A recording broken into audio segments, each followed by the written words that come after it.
What do I think about the tall poppy syndrome in Australia?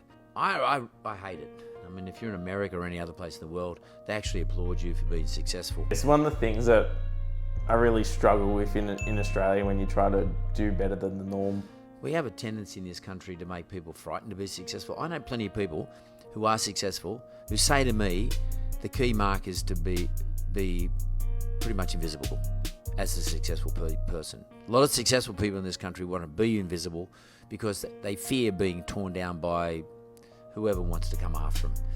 And that's a real shame because it actually turns people off from being too successful. This is a big issue. It's stopping people from being successful, but the reason why it's stopping people from being successful is trying to seek out a mentor. So in America, there's a really good culture of they'll help bring people up and they'll celebrate them when they're at the top. And yes, they still do get cut down. But in Australia, the issue is that anyone who wants to just peek their head above a little bit gets torn down, they get ridiculed, they get hung out on.